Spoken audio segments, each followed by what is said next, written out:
Good afternoon. I'd like to welcome you to the Community Services and Land Use Committee meeting on February 13th. Please rise for the Pledge of Allegiance.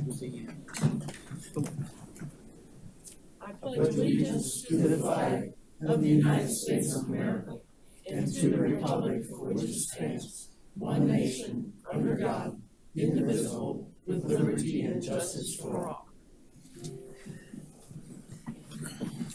Ms. Brock, was public notification of this meeting published, posted, and distributed in compliance with the South Carolina Freedom of Information Act? Yes, ma'am. Entertain a motion to approve the agenda. So move, Madam Chairman. Okay, a motion made by Councilman Glover. Do I have a second? I'll second that. All right, a second by Mr. Russ. Without objection, the agenda is approved. The minutes are from December 5th. Some of you were not on council at the time, so I need a motion from somebody who was on council at December 5th. I'll make that motion. All right, thank you, Chairman. And the second?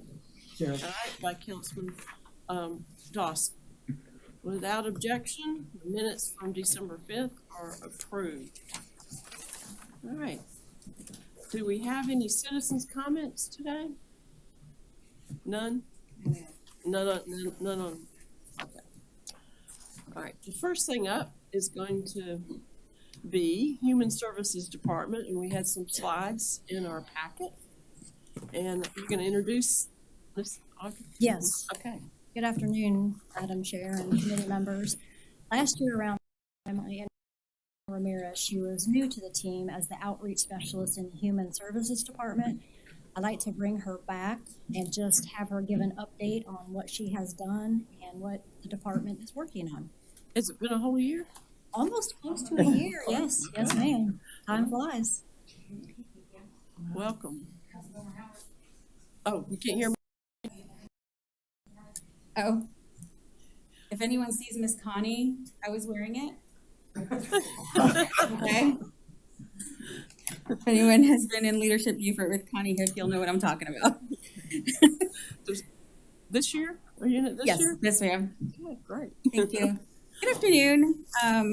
April of last year was when I took this position, so I have some updates, especially for you, Mr. Glover. We did get that count. Okay. So I'm just going to be presenting on the present and future of what we're doing with the Beaufort County Homeless Services System. Just to recap and start, I'm going to give the reintroduction of the definitions that, as far as HUD goes for defining homelessness. You've got your homeless, your imminently homeless, federal statutes through the federal government that would also define homelessness or is accepted as a definition of homelessness, and then victims. And then under the homeless section, there are additional categories. One is sheltered, and those can be emergency shelter, detention centers, or detained, transitional or supportive housing. And then we have unsheltered, which is your cars, abandoned buildings, parks, sidewalks, and so forth.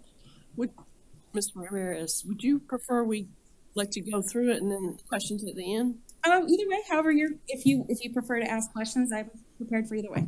Okay. All right. Go. Oh, we're good? Okay. Right now, yes. All right. So since we last met, the department I've been facilitating the Residential Empowerment Coalition. It's a coalition that was started and now has 24 organizations working together, all of which work directly with housing insecurity or providing housing counseling as a service in their organization. Within that coalition, we gathered different organizations, took community leads to do the point-in-time count. If you're not familiar with the point-in-time count, it's a national initiative that you have to participate in to request federal funding from HUD. It requires you to go out on the night that is determined by HUD, and you rural count of the homeless population that night. So you go out into encampments, you go out into, abandoned locations or wherever the homeless population is. And even in the rain, our count was January 25th, and the count occurs usually between the hours of 8 a.m. to the wee hours of the morning. 63 volunteers went out and did a count in the areas of Hilton Head, Beaufort, and Bluffton. Those organizations got together. We did the count successfully, even, like I said, even in the rain. And then we turned in that information directly to HUD, who is still deciphering what they determine a credible count and not. So they look at the data and just kind of say, okay, this person is not technically based on what the person said in the survey. Okay. And then the next steps and what we will continue to do. Mr. Ramirez, can I ask you this? I'm sorry to interrupt, but what was that count? So right now we counted a primary of about 68 people, which is definitely a big improvement from the team. And that was in the rain. So a lot of the targeted locations that we had scoped out before, we were working for months, communicating, talking to organizations to see where encampments were so that we could volunteer strategic locations instead of just having people go out blind. And 68 was what we counted by the end of that evening. As of right now, we don't have a definitive number from HUD what they will accept. Thank you. Yes, sir. I also neglected to mention that as a part of the Residential Empowerment Coalition, another thing that came was a pilot program with the detention center where we're able to start working with someone who is self-disclosed as homeless. When they go into the center, we can offer them housing counseling, asset mapping, and then continue to work with them with a plan for them to not go back into homelessness. So our next steps, and I apologize if I'm stammering, this room never gets not intimidating. So Tell me about it. We will continue to facilitate the program with the Beaufort County Detention Center. The Residential Empowerment Coalition will continue to facilitate the meetings that we've been having, the coalition itself. And we are now going to enter a phase where we're going to start landlord engagement programs to help with the housing need for this population. We will continue to facilitate the COSA program. If you're not familiar with COSA, COSA is POSI's sister program. And we also gained access to the Homeless Management Information System, which is a HUD direct system that is needed for not only counting, but also being able to offer services to someone experiencing homelessness in areas not even here. So one of the options for housing counseling sometimes does include relocation on their terms. And so that program allows us to have access to other areas.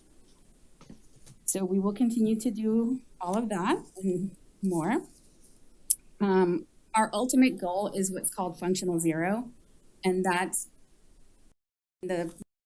it's when someone is entering homelessness, we're helping someone come out of it so that it becomes a more balanced. Ending homelessness is not something that is likely going to ever be extinguished in any community, but we hope to create a better balance and offer better services. That's me. Wow, that was less than 10 One minutes. thing? Yes. Questions, yes. Yeah, Yes, sir. This COVID that we went through, all of us, we couldn't do a lot of things inside. So when I campaigned for this position, I would, park the Jeep and go talk. And in Hilton Head, South End, I found 2 encampments, and maybe you can confirm. One was behind Enchiladas, and one was by that water tower. Yeah. And there's a third. That's Ward 3 of the town council. And, it's good to, golly, it's great that you're doing this. I'm glad you came here tonight. And if there's a way we can volunteer, I'd like to do that. Absolutely. We now know what we know Yep. about conducting this count, and with the greatest collaboration that the county has ever had, we have so much great information on how to proceed for the years coming. We will always take volunteers Great to go job. out with us. So Thank you so much. thank you. Any other questions? Yeah. Yes. The 68 count, Yes, sir. is that in unsheltered or is that including sheltered, Unsheltered, unsheltered? on the street. Okay. And so if you had like a emergency sheltered and shelters, and that would not be considered homeless. Then. Correct. Even though they are homeless, they're just in there temporarily, or So sheltered homelessness is counted in a different way. Each shelter has to present their numbers. So we didn't look to that. We looked strictly for unsheltered cars, street encampments. Gotcha. And the 68 count, mostly north of the Broad, south of the Broad, or half and Honestly, half? even split. Huh? Even split between the three, Bluffton, Hilton Head, and Beaufort. And you talk about the collaboration. Yes. So I guess there will be plans to address the shelter. I mean the homeless as we move forward. Yes, sir. Okay, I look forward to seeing that. Great. So one of the great things that came out of conducting this count the way that we did is for any organization to request HUD funding, you have to participate in the count.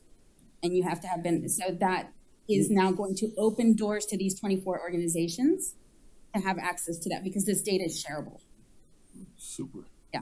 Okay. What were some of the 24 organizations that participated? Can you say? I can. I don't want all 24. Oh, Some okay. of them. I can also send you a comprehensive list of everyone if you would like that. Sure. Instead of trying to go through the list, we have a list. But Would you they like me volunteered. So. to? Okay, That'd be great. awesome. I will get that to you. I have a question. Yes, sir. In situations where the homeless, say frequents a business Yes, sir. and the owner calls the police Mhm. and that individual is apprehended, what happens after that? So right now, the way that it works, well, one of two things. The goal with the pilot program that we launched is that if that is the case, the detention center will let this person know that they can participate in that program. They have access to call our services, and then we can start working with them on needs or referrals because that's what we are based in. That's the meat and bones of our department is referral-based services. So that's one thing. The other unfortunate and truthful part, because I don't want to give you an answer that's not true. If they do not want to take part in that program, if they just want to be released, they get released. And if they find themselves in front of that business, then the cycle will repeat. The owner will call again, they will get picked up again. Okay. Any other questions? Okay, thank you very much. Thank you. Next thing on the agenda is something we have been working a lot on. It's approval of an ordinance amending the County Code of Ordinances, Chapter 38, to better define the Beaufort County Green Space Program Advisory Committee membership terms, term limits, minimum requirements, procedures, and geographical representation. And we are on the fast track with this. So when the money begins to come in from the 1 cent, we'll be ready for it. So Mr. Merchant will go over the changes in your packet. Everything highlighted in yellow was new, correct? And then we Yes. have two maps. We need to decide on which map to recommend to go forward. Okay, Okay, all yours. all right.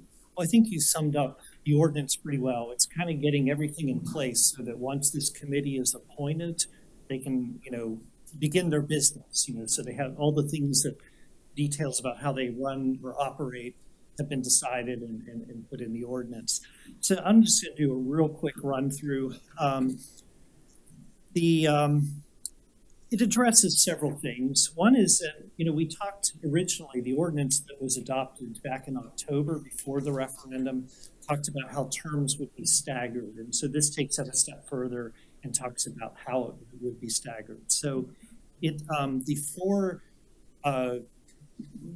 committee rules that represent regions, north, south, east, and west, those would start with the initial 4-year term, and the remaining appointments would be a 2-year term initially. Remaining 3. Yeah, and the idea was we wanted to put all the geographical representatives on equal footing. The other thing that's really important is that we put a term limit so that there's no 2 consecutive 4-year terms. So somebody who is beginning a 4-year term, then they would step off, and then a replacement would be appointed. With the 2-year terms, they could serve a 4-year term afterwards, so they could serve a total of 6 years. The next thing is the minimum requirements. At the January meeting, we looked at an application, and that has minimum requirements, and then just simply memorializes it in the ordinance. So that's in there as well. It's pretty much word for word what is on the application. It covers procedures, and it basically says that the committee shall meet quarterly. So it kind of establishes a minimum, and then also it says that every July or the next meeting after July that they hold, they would appoint a chair and vice chair. So just some basic ground rules. We looked at other ordinances establishing committees just to make sure these things were in place. Establishes. You say every year they'll have a new election of leadership. Yes, sir. Covers conflict, conflict of interest. And then finally, and this is actually something that we spoke about in January in how we define northern, southern, eastern, and western districts. We believe that this would be good to have that in the ordinance as well. And if you remember at that time, council recommended, we had 2 options that we presented. They recommended kind of a hybrid of option B. And so what we have in the packet are 2 maps. One is the original option B that council looked at back in January, which we basically looked at geographical boundaries that best followed north, south, east, and west, and then made a few modifications to provide more equal population representation. And then at the council meeting, the request was made to bring in a little more of southern Beaufort County or an area south of the Broad into the northern district. And so this map represents, we took in Kalawasi and Spring Island. That seemed to be a natural geographical line to draw. And this shows the population breakdown. I'd like to make a comment regarding the maps. I've thought about this a lot. And I understand the desire to bring in more population for the North District, but actually from a natural resource and environment aspect, I think the North would be better not bringing in Kalawasi and Spring Island. That's my personal opinion. And I know we're going to have some discussion on that. It doesn't bring in that much more population. You look at wildlife corridors and large pieces of land, that north region is where, and east too, but particularly north is where the large parcels are met. And I'm not sure the representative for that area would have much in common with the west, where we have, it's going to be more of a urban, the smaller parcels available to get with this money that we're going to have for green space. But do you want to go on? Unless you want to just discuss. Is that the well? Actually, that's pretty much the ordinance. I just wanted to remind everyone that next Tuesday, the 21st, is the cutoff date for applications, and we've been getting them in steadily, and we have a lot of good applications. So I heard that some very highly qualified people have applied, which is outstanding. Now, from talking to Mr. Kevaney, someone could represent. They could live, say, in the South District, but represent another region. Did I understand that correctly? No. Is that no? And actually, that is something else. Mr. Kevaney this morning, I may have gotten that confused. They have to live physically in that district before. Yeah. Mm-hmm. Okay. The only one that does not is the one that's at large, right? Right. The one at large. Okay. Right. There will be instances where a council member obviously is going to be appointed to the committee, and they're going to live in one of these areas, right? But the 4 have to live in, and that's the other reason that I think the map B Yeah, let's discuss all the changes. And I will I'll say open it up. that's specified in here as well, that the different representatives for the geographical regions have to live in the region Live in that the they region. represent. And then the two committee members, the legislative delegation, and then the at-large geographic experts, or whatever, for lack of a better term, those do not have to reside in the county. That's specified. in the Right. ordinance as well. Right, they don't have to, that sixth person does not have to live in Beaufort County. All right, any, comments? May I make one other point with regard to where these members in the geographic live? Not only do they need to live in that area that Mhm. they represent, like council members, but they need to live there continuously throughout their term on the committee, which is different than residency requirements, which sometimes happens with regard to council members who move out of their districts temporarily. You know, while a house is being reconstructed or whatnot, they want to move back in. Okay, The idea is that we don't play with the residency issue. You live in the district, you need to stay in the district your entire length of term. Move out, somebody needs to, the council needs to appoint someone to represent that. so there's only two members that don't have a don't have a residency requirement. Yeah, just the two, okay, that clarifies, all right, any comments? Yes, sir. Oh, sorry, I think he had his hand up first.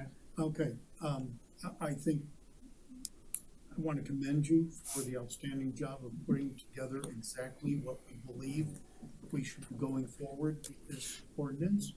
As far as the map goes, either one is acceptable to me, my personal opinion, because it is not so much the representation here, the job of the individual who lives in the north, east, south, or west is to ensure when that committee meets, they're following the rules, regulations that have been set up by the ordinance as well as the state law regarding the expenditure of those funds.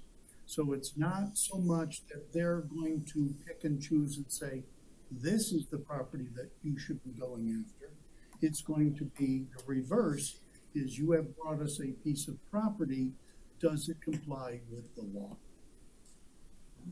Okay, I think you were next. Quickly different. You mentioned that it's a one-year term for the leadership.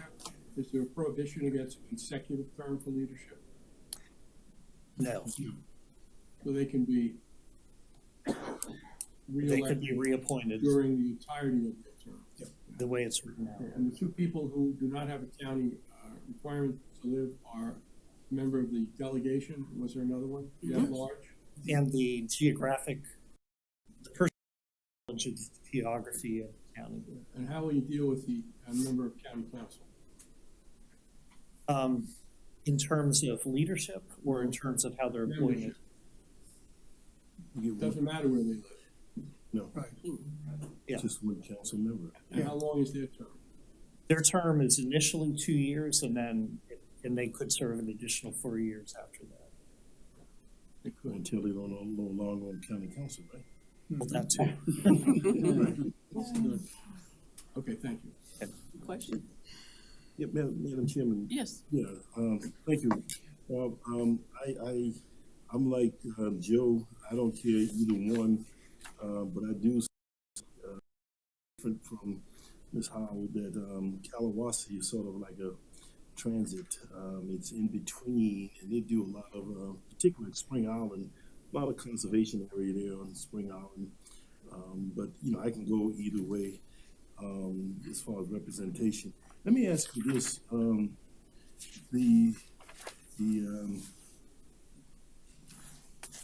the guidelines for selecting property, that's not in here. So is that to come later? No, and that's why, How it's, you know, how they're gonna function and, you know, like the Rural and Critical Land Board, they have guidelines on selection of the application process, et cetera, et cetera. That's not in here, so that's to come later. yes, and No. you know, No, Speak to it then. this, the way this ordinance is set up is how this committee is going to operate under the statute. The members of the committee, how many times they're gonna meet, and what their rule is. The way the properties are going to flow to this committee is something entirely different. It's not the purview of this committee to be the ones that seek out the properties. It is this committee that will set the tone of, okay, you've given us this property, it meets all of the state statutes, we are going to recommend it to the Department of Revenue that the expenditure go forward. That's my understanding. So help me understand, how is that process going to flow? I have the 100 acres that I'm going to develop in Kalawasi. So what happens? Is this committee going to go to me, come to me and say, this is, No. we want your property? Or do I No. send an application into, Let's that's, let, yeah, that's the only question I have. Mr. Yeah, Okay. how is that going to work? Yeah, so, we, so back in October, county council approved an ordinance that set up kind of the general guidelines of the program. And so the first step, since the referendum was successful, was to get the committee up and running. And then once the committee is up and running, their first job is to establish the program guidelines and the ranking criteria for projects. So those things are yet to be determined, but that's going to be the first job of this committee. And so the ordinance that's in place now, we kind of call them guardrails, but it kind of gives some general ideas of the criteria, selection criteria, the things that they ought to look at when they establish the program. But that's going to be their first job, and the goal is, if they get up and running and appointed in April, 2 months later, they will come back to council with program guidelines, and then Okay. those kind of questions will be Okay. fleshed out. Or Chairman, I have one yes, question. What are those constraints, though? I understand this to be property in maybe bulk density buy-downs, the program, the green space. Are there constraints, though? What can this money be used for outside of density and property? Just like the 100 acres, my colleague said. We have Specificity as to what is allowed for expenditures under the green space state legislation. state legislation. Excellent. This group their charge is to ensure that it meets any one or more of those criteria. Could you send us those requirements, or are they in this Yeah, packet? I might look. actually, on the county's website, we do have green space program website, and it points to both the ordinance that the state legislation was adopted to establish the program guidelines, and then the ordinance that the county adopted. And both, and I will say that those two, there's not much more out there, because it's a brand new program. So we're kind of, we're working with what we have to try to. We're breaking new ground. Yep. 2239. Okay. Okay, any other questions about, yes, sir? Rob, I don't see it in the ordinance, maybe give us a timeline, so now when the committee is put together, who will be selecting that committee? Who will select who's going to be appearing on that committee from the applicants? So we've talked about this among staff.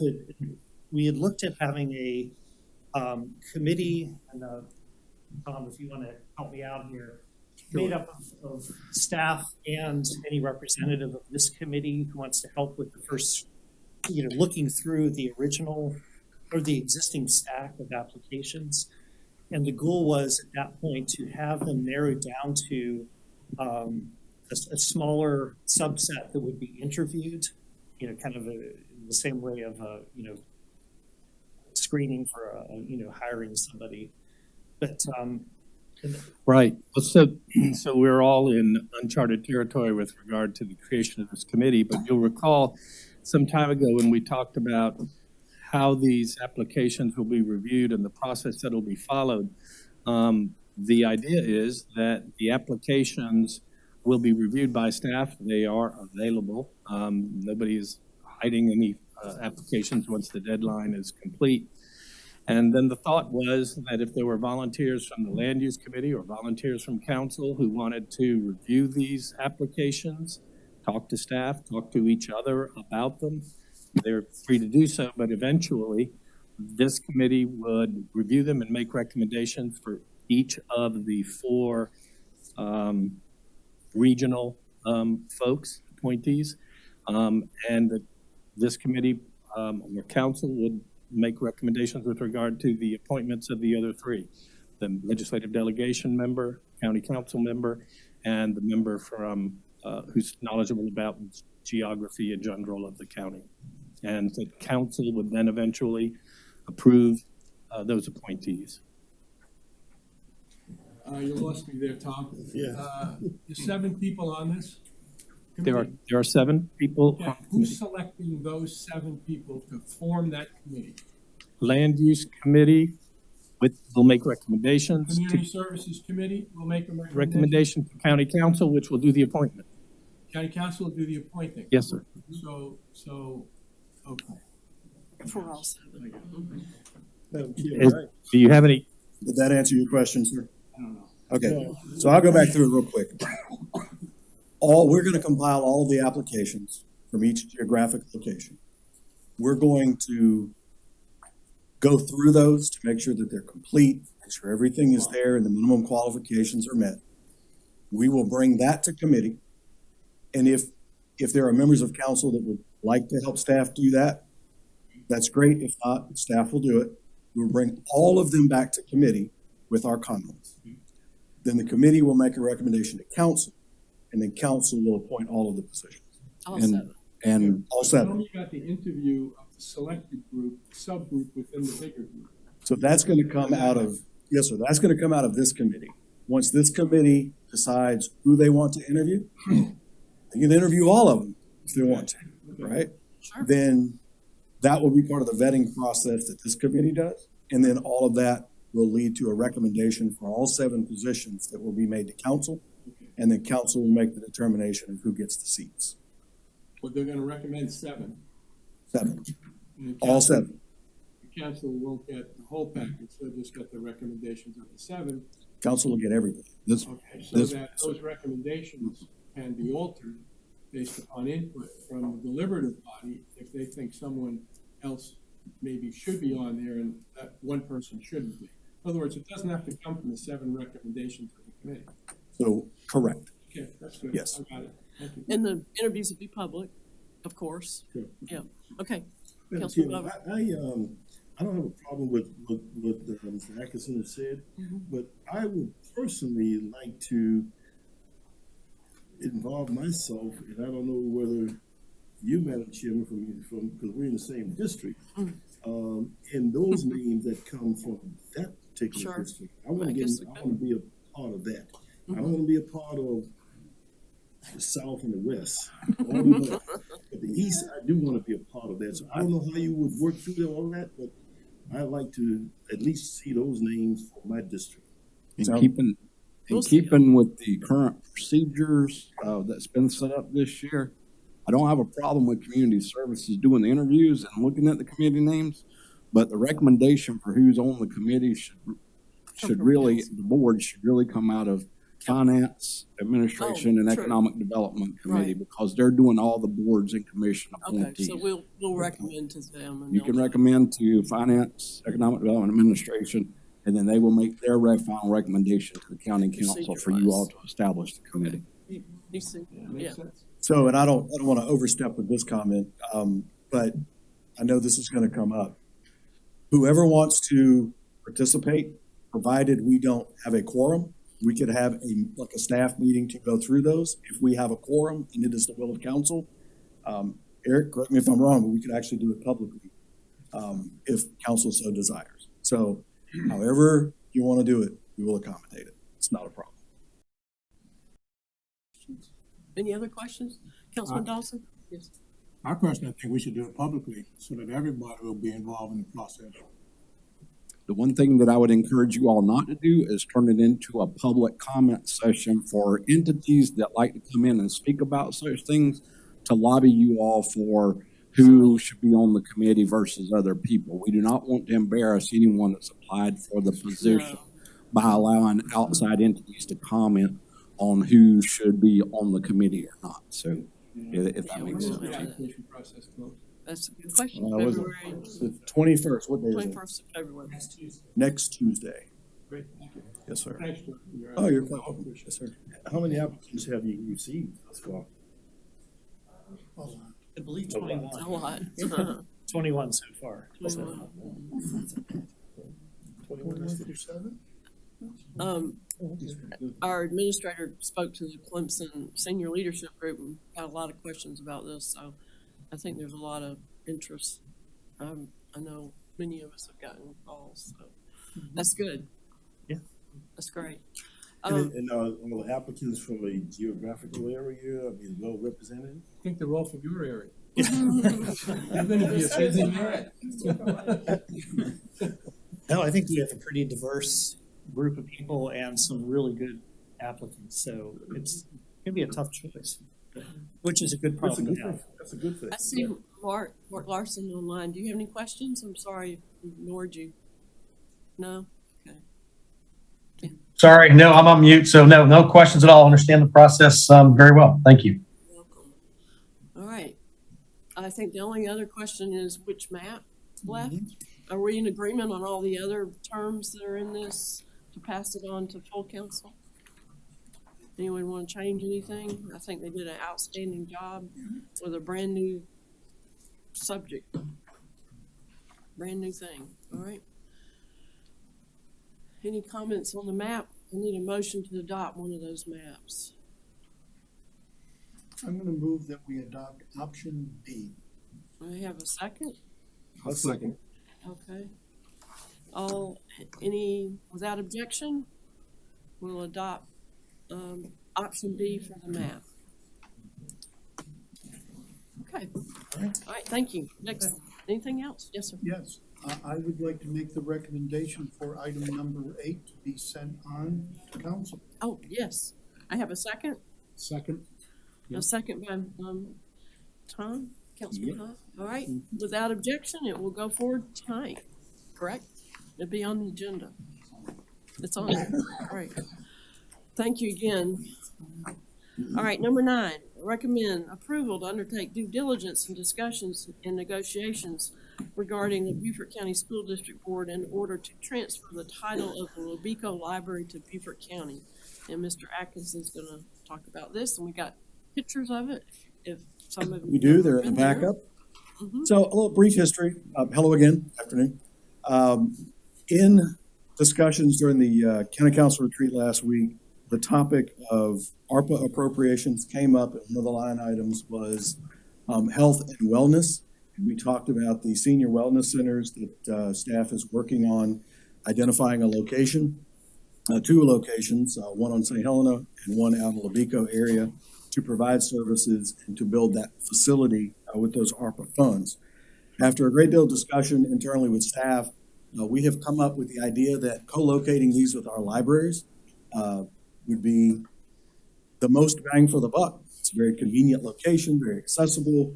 We already have developed facilities in those 2 locations, in particular on St. Helena. We have the room to do it, the capacity to do it. So St. Helena is pretty easy because we already own that property. In looking for properties out in Lobico, we have one site. It's the Lobico Library site. The one caveat is that we don't own it.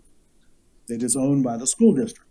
So with a great deal of help from Councilwoman Howard and others who have helped us, and Mr. Dawson, it's his area out there, we met, we discussed it with the school district, and it appears that the school may be inclined to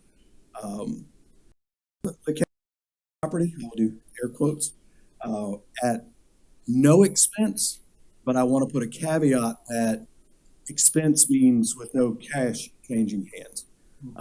We would like to enter negotiations with some other requests, perhaps for facility usage and things of that nature. We haven't gotten in the weeds yet, but primarily the exchange would be, the big caveat on the exchange would be the liabilities that currently exist at this site. You go down to, so this site is just across the Whale Branch Bridge on the left. It was an old school, I believe it was built back in either the late 20s or 30s. It had been expanded a couple of times. This picture is the right, if you're standing in the street looking at it, this is the right-hand side. The county is in a long-term lease. This is where our library is located. Currently, the Labika Library, the county put considerable resources into this about 15 years ago and completely renovated this side of the building. If you could go to the next picture. This is the left side, and this is the portion that needs to be renovated. It appears the bones are good. And what we would propose, this is the actual liability, right? Something has to be done with this site. It's aged. Nobody's currently in this building. And the school district has indicated they don't have a plan for it, and they would like to pass this on perhaps to the county so that we would take on the responsibility of renovating it and then maintaining the building moving forward. I do know that it needs a septic system. There are some old portable classrooms behind this building that need to be removed. And then when we get into this building, like I say, the bones appear to be good, but it would need extensive renovation, which we would propose using the ARPA money to do. So what we're doing today is making everybody aware that this is out there, what our plan is, and to ask for your blessing to move forward with due diligence and have these conversations in more detail with the school district, ultimately to bring a proposal back to county council for perhaps taking title from the school district for this project. I'll open it up for comment, questions? Yes, yes. The library itself, what kind of system is it on? So it is a long-term lease. No, I meant septic, is it? It's on the septic system now, but the septic system is having issues. Okay, so it's one septic system for both buildings? Yes. Gotcha. Yes, sir. It's all on one property. It's a 4-acre piece of property. Yeah, it's connected by a breezeway, but it has shared utilities. And sewer is not available there? No, sir, not on that side of the. Yes. Are there any projections for the use of the liability, and what would the cost be to put this whole thing together? This is a good question. We think with the $1.5 million that we have, we can mitigate some of the roof leaks. We could replace the roof, bring the outside up to speed.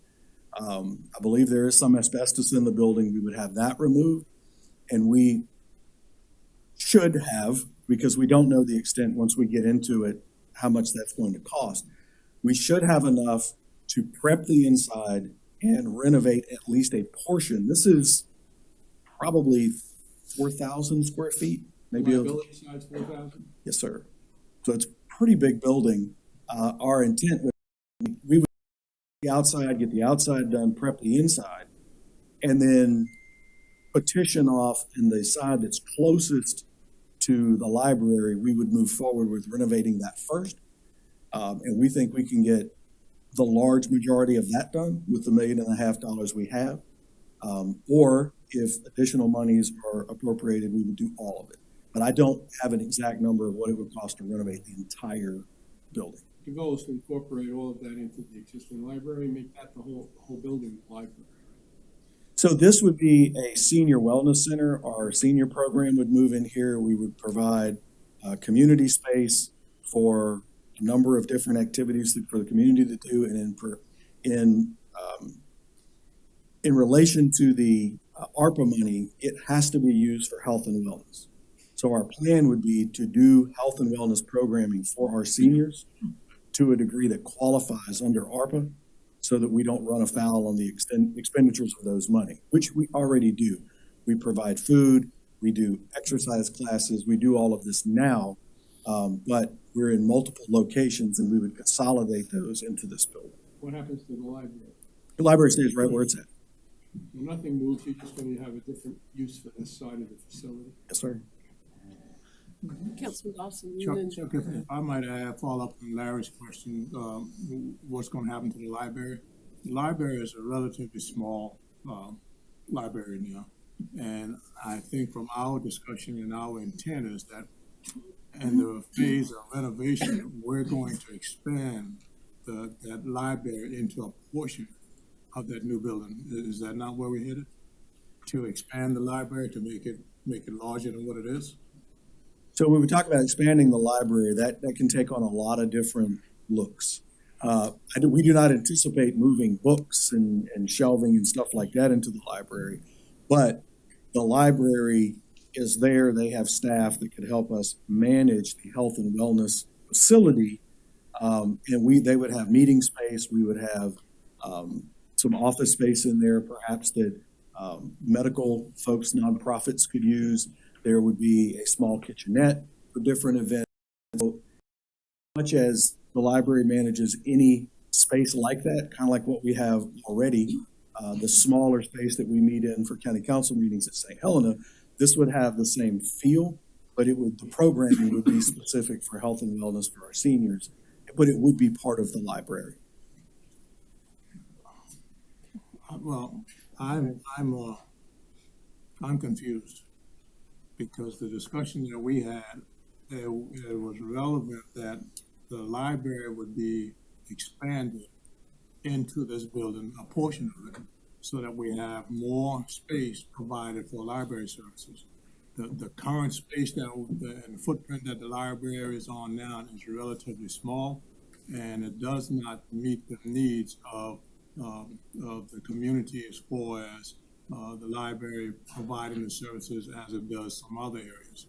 And so if we're not going to expand the footprint of the current library by utilizing some of this space, then I don't see the relevance of it. Sure. So let me address the ARPA money specifically has to be spent on a place that is dedicated for health and wellness. That's why I brought up that this is a fairly large building, and we don't envision encompassing the whole building for that purpose. So it is possible. We don't have the funding sitting on the table right now. It is most certainly possible if we want to put bookshelves, computers, things of that nature in this building. We can do it. It just won't be with the ARPA funds, but we would own the building. We would control that narrative. As long as we're not spending health and wellness ARPA money. Again, we only have $1.5 million for each location. That's not going to do everything at this location. And we can't use that $1.5 million to do library services. It has to be related to the COVID, to providing health. Yep. So, Madam Chair. Yes. So piggyback on what Mr. Dawson said, technically, if library services use part of that building for health and wellness for children, because, right now the Lobico Library is this big, literally, and there isn't room for children to have story hour or to do activities or whatever. So we could hypothetically expand that to offer library services, health and wellness for children. Meeting room? I mean, that's what I was. Yeah, meeting rooms, yeah. Sure. I mean, we could have a computer lab that's dedicated for the primary use as being telehealth. There are so many different facets to this. But the first hurdle is taking ownership of the building and appropriating the ARPA money, because we're on a timeline. I think 2026, we have to have that expended. $1.5 million, if we look other places, it doesn't go very far. So, the vision for this is we use the ARPA money, we provide that service, we renovate that portion of the building, and then as other monies are allocated to this building, sky's the limit on that portion of it. But I just wanted to make it very clear that the ARPA money has to be used for health and wellness. And if we're going to use that money here, we have to dedicate the space for that. It takes many different forms. So today, to get back to what's on the agenda, the only thing we need to do is recommend approval to undertake due diligence and discussion. How much will that cost, the due diligence? About? So because no money is exchanging hands, we don't feel that we need to get an appraisal. This is just a matter of discussions with the library. If county council, District. I'm sorry, with the school district, we're taking the library and this over. If county council wants us to put together a little more exacting estimate of what renovations may cost, I can work with our CIP staff and perhaps we can bring that back to council. So that would be our due diligence. That would be our due diligence. And really what we're looking for, we didn't want to go enter into any negotiation to get really down in the weeds with the school district without council knowing and giving us the blessing to move forward. Because if the answer today is no, then there's no point in even going down that road. Okay. So do we have a motion to go forward to recommend approval just to undertake due diligence? Yes. Okay. I'll second it. Okay. The motion was made by Councilman Dawson, second by Councilman Taverner. Okay. Any discussion? More discussion? Madam Chair, just one other thing. Mm-hmm. I think for the public who watches these, which some people do, I never thought they watched the library ones, but they do. We should probably try to avoid using ARPA and say it's the American Rescue Plan Act. I don't know that the average person in the world knows what an ARPA is. They may think it's AARP instead of ARPA. Good point. Very good point. Yeah. Very Noted. good point. The 4,000 square feet, is that the, that include the library? No, sir. Okay, No. got you. And it's close to that. So about 8,000 square feet altogether? You know how big the existing library is? This big is. 2,000 or 2,500 square feet, I guess. And that's a guess, but yeah. Small. Got you. Yeah. This does not have to go to council. No, sir. Oh, There's okay, no because it's expenditure. under- yeah. We'll move forward and we'll start having discussions with, Okay. the school So district. without just have to objection, we take a do it. vote on this. All right, without objection. Any objection? We'll move forward with this. Thank Yeah, you. thank you. Thank you. Okay, next one, number 10, recommend approval to award RFQ 112322 for William Hilton Parkway / 278 corridor independent review to the CBB. Contract amount $197,813. Mr. Fralix. Yes, thank you. Thank you for the opportunity for presenting this to the Natural Resources and Land Use Committee. But this is due to a timeline, right? That's right. Typically, wouldn't we've normally been taking a do lot of things from 278 to public facilities or finance, but I appreciate you guys hearing this today, as well as potentially, if approved, on council this evening. So what this is our joint second independent review on the 278 project. This was our MOA that we agreed upon in last fall, the September, October timeframe. The purpose was to study where we are at in the existing project to date and see if there's any things that we need to update from a third perspective and their point of view. And obviously to get somebody independent from the project who hasn't worked on there. So if possible, somebody from outside of the state. So we worked together. We had 3 people from the county staff, 3 people from the staff worked together in the committee about the solicitation. We put that out in October and held pre-bid meeting and then received a response. We had, I think, either 5 or 6 people in the proposal meeting and only one actual proposal down to provide a proposal.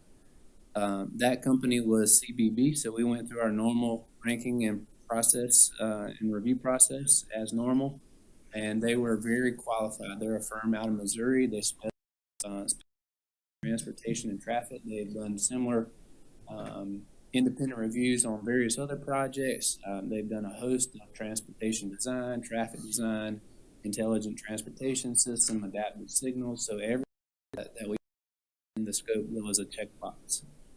So as a result, the 6-member committee felt confident in this, even though that we had one offer. We felt like they were very qualified to do the proposed work. So we worked back and forth and get a fee and scope.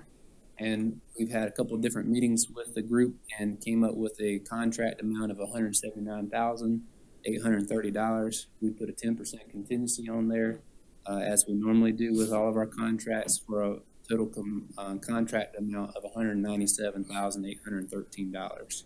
This would be funded out of the existing project. From here, again, we would, if approved today, we would take it to council this evening and then get started right away. How long do they think it will take? We have a 7-month long schedule for the scope of work.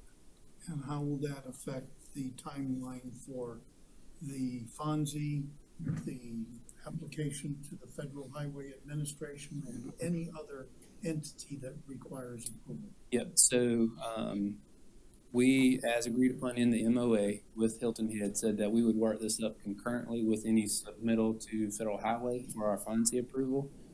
Finding of no significant impacts. There we go. Thank you. So with that, we would do this concurrently. So the thought is that we get moving on this as we work with DOT to submit to Federal Highway, hopefully in the next month or so, and they'll do their review. Federal Highway will concurrently, and then we'll see where they are. If Federal Highway is at a position where they either review and approve the FONSI, that's fine. If something comes out of the independent review that is a meaningful change to the existing scope that we have, our project documents, we can do an amendment to a FONSI at that time, should we choose. So, Madam Yes. question, this study, is it the same study that the town's gonna do? I'm not sure exactly what the town's going to do. What I'm saying is that I think they agree that they're gonna do their independent end-to-end. And the only question, and I think Mr. Greenway and I talked about this briefly, was why would the county spend the money if the town is gonna do some independent study, the same thing, and how then are you gonna reconcile any differences there if that's the case? I can give you some good answer to that. So I do believe their study is a little bit different in how they plan on approaching the process. I think they're looking for some citizen stakeholders and a little bit more coordination on the public interface. We're looking more on a technical side. And the reason why this is a valid to move forward versus just let the town run it is, one, I think it gives us insight on how the project or how this independent review. We're the holders of the contracts and the project at large. So we have the commitments with the State Infrastructure Bank, with DOT, and the schedule. So this makes sure that what comes out of this study, 1, stays on schedule, and 2, stays on task. So I think it's a meaningful study because there's some answers that are out there in the community that this will definitely hit. Now, are there other questions out there that have been posed that this may not address? Possibly, quite possibly. But I think the major concerns that are out there will be addressed in this. And I really feel like the big thing that we get out of this study is that if there is a project beyond the scope of this, because right now the existing engineering design is for corridors. It looks a little bit beyond the termini, but not completely. This is going to look completely beyond the termini and say, okay, we do this 6-lane section. Is there an issue beyond the termini? And this will give us the answer to that. And what I mean is, are we pushing a traffic issue further down line? And I don't know that answer right now, but I do know the section of the corridor will be improved with our corridor project. This will help us answer the rest of the question. Any other questions? Okay. Okay. We'll make the recommendation that we move this to council. You have a second? Second. Okay. Without objection, this will move forward to full council. Thank you. Okay, number 12 is recommend approval of the, 11. oh, Garvey, yes. I had checked it because, I'm on cold medicine today, I'll admit it. Okay, recommend approval to list the Garvey House in Reconstruction Era into the Reconstruction Era National Historic Network. Who is, Mr. Merchant's gonna talk about that. Okay. This is relatively straightforward. Beaufort County currently owns the Garvey House, which is located in Oyster Factory Park. in Bluffton, and it dates back to the 1870s, and it is believed to be one of the earliest freedmen's houses in the May River area. And we were approached by the town of Bluffton about listing this in the Reconstruction Era National Historic Network, which is, and Glenn Umberger here is here from the town of Bluffton, and he could provide more detail if there are questions about what that means. But my understanding is that is kind of an honorific title that would not place any more restrictions than what are currently on the property. It's currently listed in the National Register and a contributing property to the Bluffton Historic District. But it would give the property more visibility. There's currently, I believe, 8 properties in the county that are on that network. 7 are in northern Beaufort County, 1 is in Hilton Head. So this would be the first one in the Bluffton area. First one in Bluffton. So with that, you know, Any because questions? we own the property, the county needs to consent to this Nomination. listing. So, Any and other if we have questions? questions, plan is historic preservation is the town board. He's come Thank all you. the way over. We should have at least one question. I hope so. But it was a nice day for a drive. How long has it been on the National Register? So it was one of the 49 contributing buildings to the Bluffton National Historic District, which was listed in 1996. All right, any other questions? Yes. Madam Chairman, I have a motion that we move forward with the nomination. All right. Motion by Councilman Glover. I was a part of of this project with the Rural and Critical Land Program, and they brought it in, and I was amazed and more amazed with the completion, the restoration of this house. Yes. When I first saw it, it was like, are you sure? But it's amazing what has been done, and so I think it's an honor for this county and the town of Bluffton to have this listed. Can I second that? Yes, sir. Thank Okay. you. Thank you. We have a second? Without objection, let's go forward. Thank you. Thank you. Okay. All right, now we can go to number 12. Recommend approval of the appointment of Laura Lee Rose to the Cultural Protection Overlay District Committee to replace Bob Simler. And this will go to the Finance Committee. Will it need to go to the Finance Committee? No. Official committee or board, so we can do it here. Make the motion Okay. and second. I'll make that move. A motion, Madam Chairman. Who made the second? All right, second by Councilman McKellen. Without objection, Miss Laura Lee Rose, since she's retired now, she'll give her some more work to do on that committee. All right, at this time, pursuant to the South Carolina Code 30-4-70, we will go into executive session to discuss negotiations incident to proposed contractual arrangements and proposed purchase of real property, cooler track. Okay? So moved. Yes, I think it'd be easier if we leave. Yep. Wouldn't it? We go in the, we go in the, I need a second for that motion. All right, second. Without objection, we will go into executive session. Thank you. And we will be back. There will be, it won't take long. Is it working? Yeah.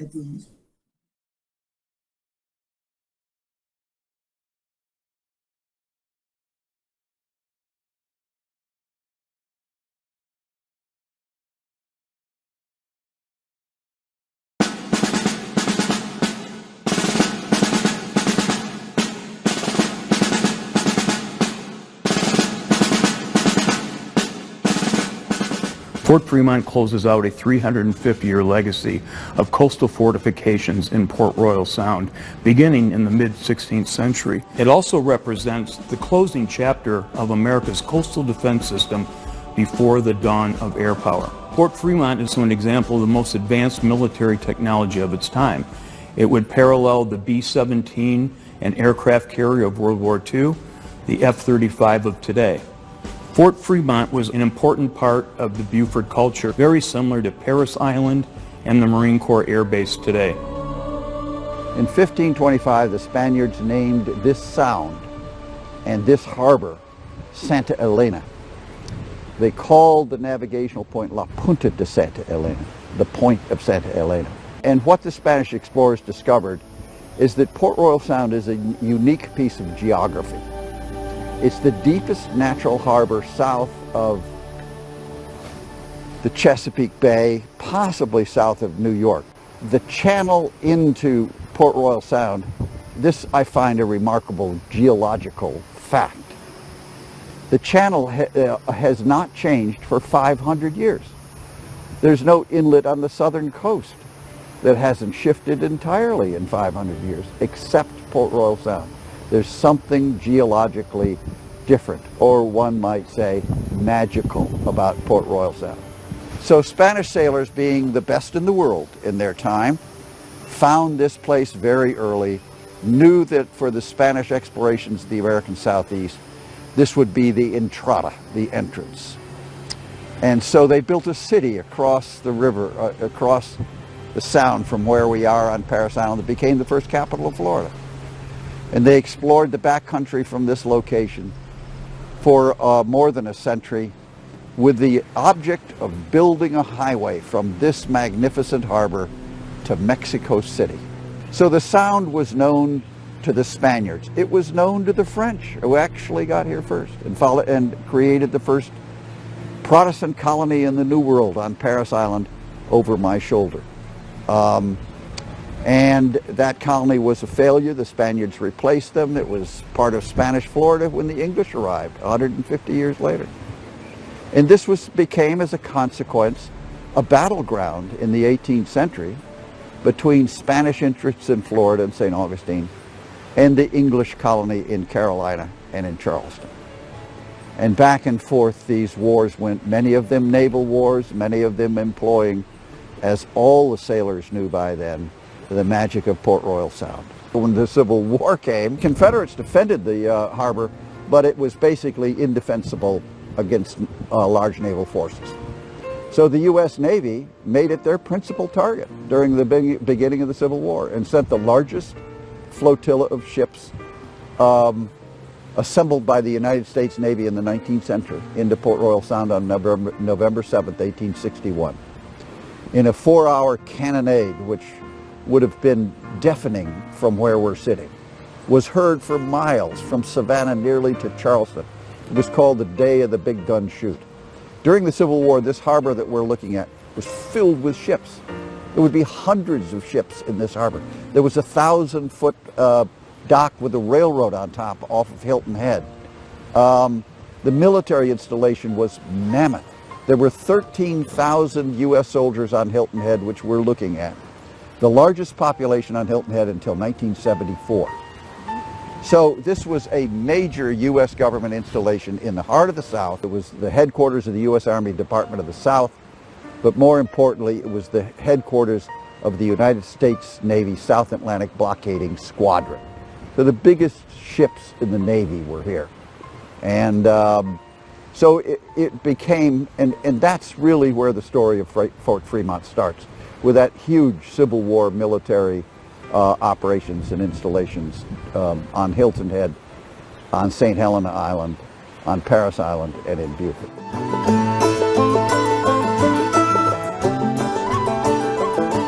After the Civil War, we're going to see a massive change in technology that's going to revolutionize the military. During the Civil War, we had ironclad ships, we had rifled cannons, but they were all made out of iron, and they were not terribly effective. But its technology is going to change after the Civil War. We're going to see steel produced, and steel is much harder. So now we have a new material to make armor out of for ships. So we can have these armored ships made with steel that are much more resistant to shot. Because I have steel, I can make stronger barrels for my guns. I can rifle and machine these much better, and the rifling is the spirals that are cut in the barrel that allows it to shoot further with more accuracy. And we can also now have breech loading guns that can lock from behind, so I can load my gun from behind. I don't have to go have the old black powder muzzle loading cannon I had before. Now I can fire much more rapidly. If I compare the gun of 1890 to the guns of 1860, for the same caliber, the same diameter gun, the 1890 gun will be able to fire a projectile that's 4 times heavier, can shoot it 3 times further, can put it in with greater precision, and can put it through much more armor than anything we had in the 1860s. It's a world difference. A military historian, E.R. Lewis, would say that the change between the Civil War and 1890 in artillery technology was the greatest that would be seen since the invention of artillery in the 14th century to the introduction of the nuclear projectile in the 1950s. So there's been a huge change in gun technology. At the same time, it's not just the steel, but also the powder that fires these guns is different. We have new chemical makeup, and sort of like cordite is invented now, and it's still a widely used military explosive even today. Smokeless powder is invented during this period of time.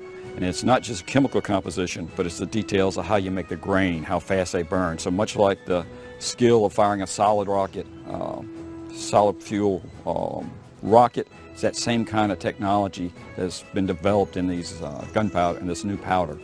So our weapons of this day are much, much greater. They would be the great killing machines of World War I. Most of the casualties on the battlefields of World War I would come from artillery. So the world has seen a huge change in artillery, and that's tied into changes in ships. We now have steel armored ships. They're all steam powered. They are now equipped with these fine long-range guns, and they now become the dominant threat of the late 19th, early 20th century. This is the threat. The French and the English would bombard cities like Cairo and reduce them to rubble because they were unable to defend them. So this is how the world was seeing the threat from this new technology. Big battleships are the threat of the era, and new guns and fortifications on the ground are what you have to defend against them.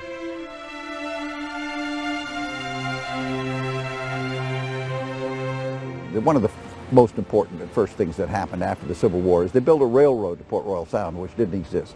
It was the first connection of the Sea Islands to the mainland. And the advantage of that railroad is it brought coal to Port Royal Sound. So when the coal was delivered, the Navy followed. In 1872, Robert Smalls was in the South Carolina legislature, and he pushed through a resolution to the Secretary of War calling for them to put a Navy station on Parris Island. And eventually he would go on to Congress, where he would continue his support for a Navy station here in the Beaufort, Port Royal area. They eventually opened a Navy station here and a coaling station. They created in the 1890s on Parris Island the largest dry dock in the United States. This is the period when the U.S. Navy was switching from sail to steam. All the navies of the world needed a coaling station. This was the principal coaling station, because of the railroad, for the Caribbean and South American U.S. fleets. This would be the biggest dry dock south of Norfolk. In fact, it is the only dry dock south of Norfolk, Virginia, that's capable of taking these new modern battleships and these new modern armored cruisers. So this becomes, at this point, a strategic Navy base in that it provides coal, and it provides top-line support to the ships, and they can repair the hulls of even the biggest ships in the U.S. Navy.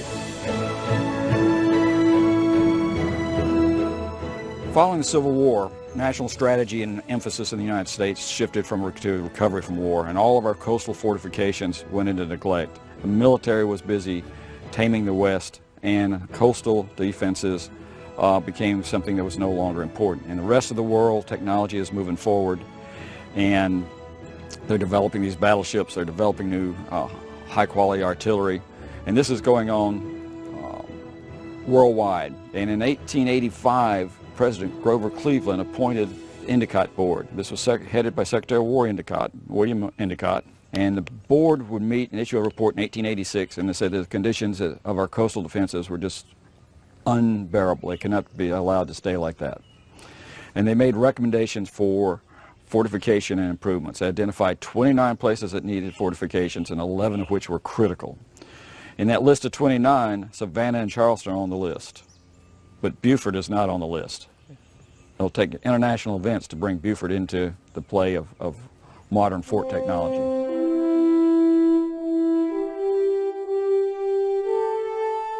So the USS Maine was here on patrol and in the harbor, and while they were in the harbor several times, they entertained the local population.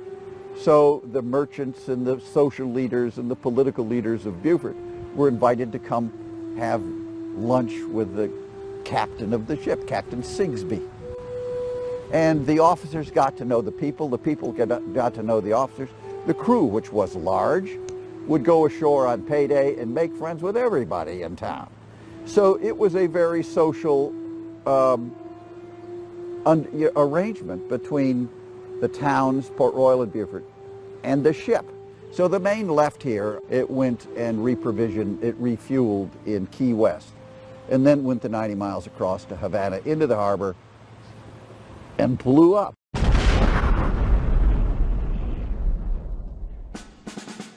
This inflamed the already hot passions both in Cuba and here in the United States. At that point, somebody in the War Department realized that we had this big dry dock, the only dry dock in the South that could take on and repair these big capital ships that were in our Navy. We were going to start operations against a power in the Caribbean, and this fort was totally undefended.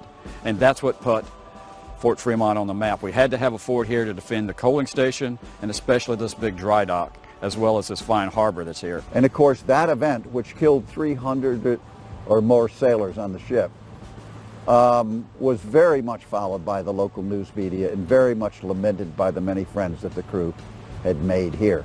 The destruction of the USS Maine was a personal matter to Beaufort and to Port Royal Sound.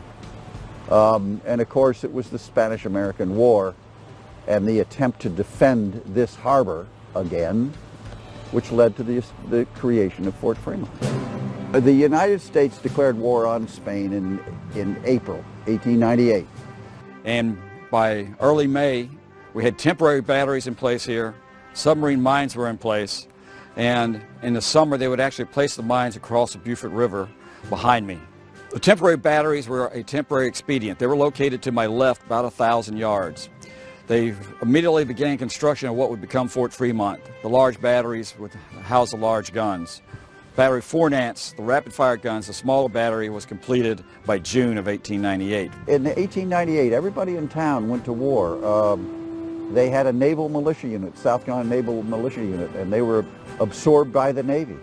Many of them ran tugboats from here to New York to Key West, which was the principal support base, Tampa and Key West, for the U.S. Army operations in Cuba. Peace was declared by the end of 1898, and the remainder of Fort Fremont would not be finished until early 1899, and the first soldiers would arrive from the regular Army at that point in March 1899. Well, Fort Fremont was named for Major General John Fremont. He was actually a local boy, so to speak.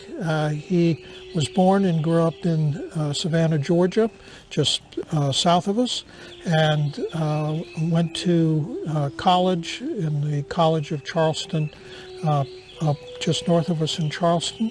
He served in the Army and primarily initially as a explorer, as Army forts were generally named for Army officers, and he was connected locally.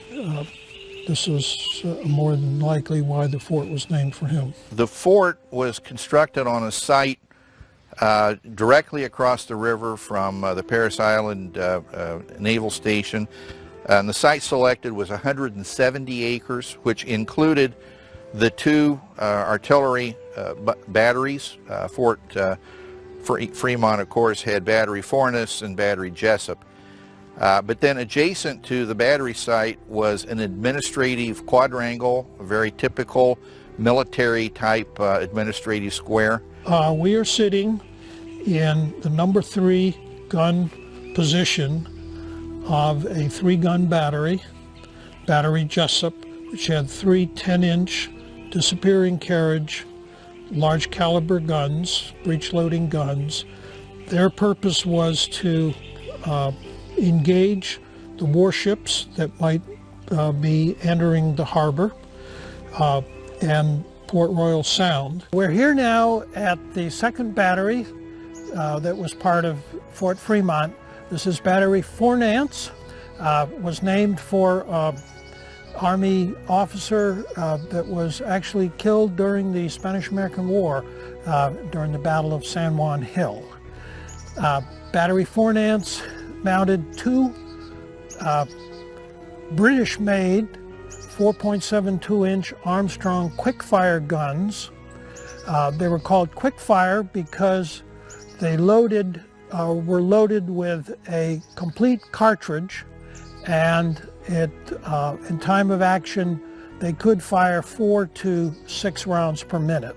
The purpose of Battery 4 Nance was to defend the minefield, which was the other component of the Endicott Coast Artillery or Coast Defense System. A minefield with controlled mines, controlled meaning that they were connected electrically to shore and could be fired on command from shore. That control station would have been probably shared with the plotting room. And in order to protect the minefield, obviously an enemy would want to interfere with that, might send vessels, small ships in here at night to try to interfere, and this battery would take those vessels under fire if there was suspected that they were doing something to interfere with the mines, such as pulling up the cables and cutting those. The Endicott era fort was a formidable technology. It represented state-of-the-art technology, defense technology of its time against the state-of-the-art threat, which would be the battleship. The life for the soldiers at Fort Fremont was disciplined and regimented. They even had meal times were specified lengths of time, 15 minutes for lunch, 15 minutes at breakfast, 20 minutes at supper. They had to practice their skills. They were training and doing maintenance constantly. If you can imagine, with these big guns, they had to have skills and practice the skills in artillery, mine laying, signaling, which involved, in our case at Fort Fremont, the use of the fire control tower, which was a pretty sophisticated and advanced signaling technique. Then they also had to practice the typical military skills, marching and drilling, small arms fire, first aid, and so forth. In addition to that, they also had participated in athletics. They had physical training, PT, and they also had sports teams. So this was to keep them physically fit so that they could continue their duties, because it was pretty rigorous at Fort Fremont.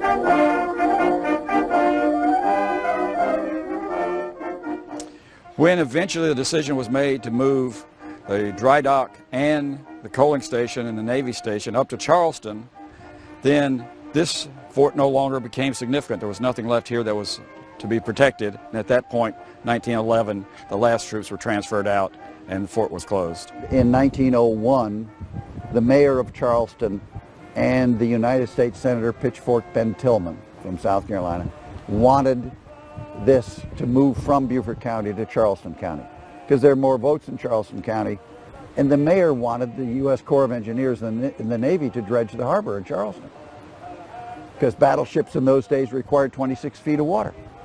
Charleston's natural harbor is 15 feet of water.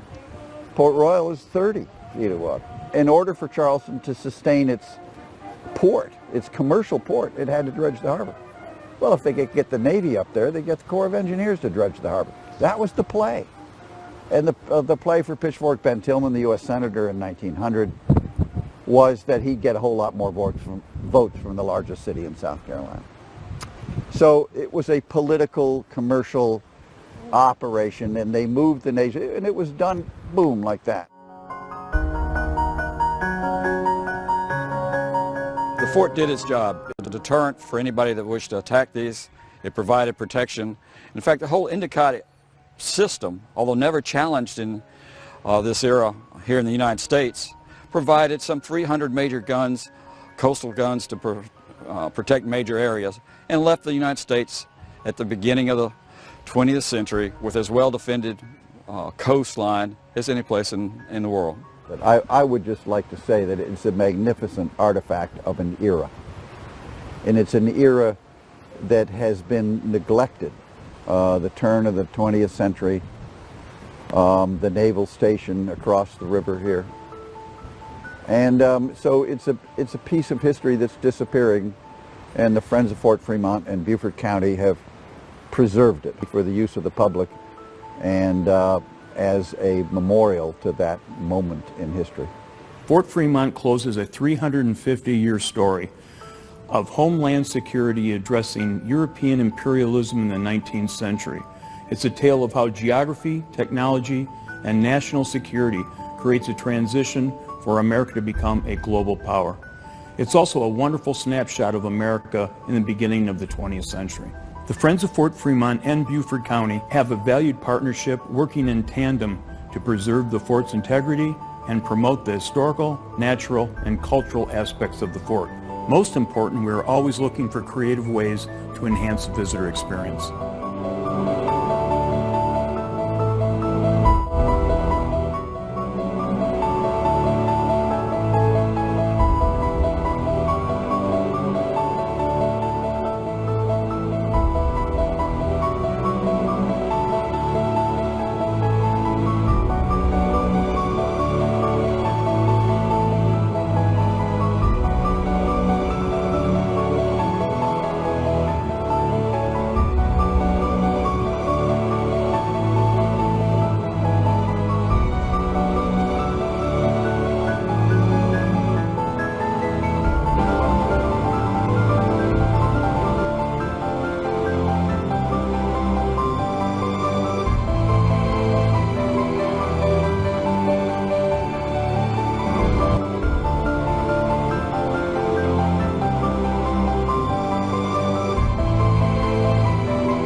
It's civilization versus nature's fury. Raging blizzards bury cities under thousands of tons of snow. Howling hurricanes tear apart coastal communities with wind and rain. And flash floods wipe entire towns off the face of the earth. As the skies clear, people begin to pick up the pieces. But after the storm, insidious damage is still being done. Our most vital natural resource is under assault, our nation's waters.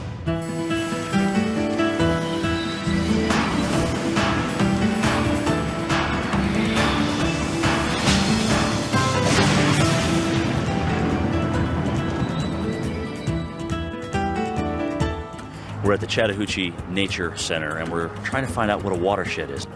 First victim. I need you to tell me what a watershed is. Do you have any idea? Watershed? A watershed? Where people go to the bathroom? Sweating, I guess. Something to do with sweating? Uh-huh. Like after you run, when You perspire, yeah. and then you shed it? Uh-huh. We wanted to ask you if you knew what a watershed was. A watershed? Yeah. Is it kind of like the rain? Do you know what a watershed is? Shed that holds water. Come here for a second. I want to ask you something. Do you know what a watershed is? No. No. Do you have any idea? What do you think it has something to do with? I don't know. What a watershed is? Yeah. That's just a drain pool, I guess you'd say, or the drain area. That's where the rainwater drains into the river. Correct. That's a great answer.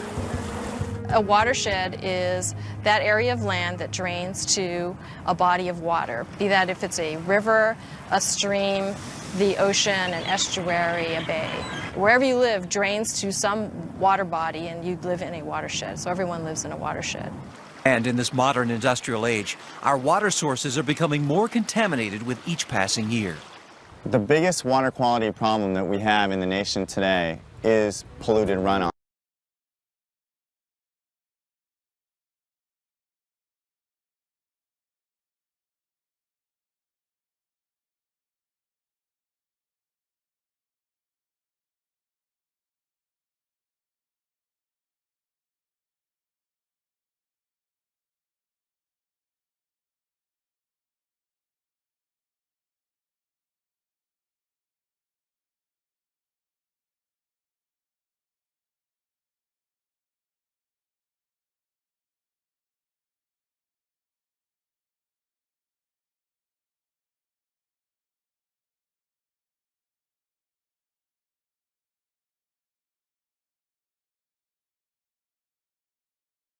We are out of executive session, and we do have matters arising out of executive session regarding the cooler track. Do I hear a motion?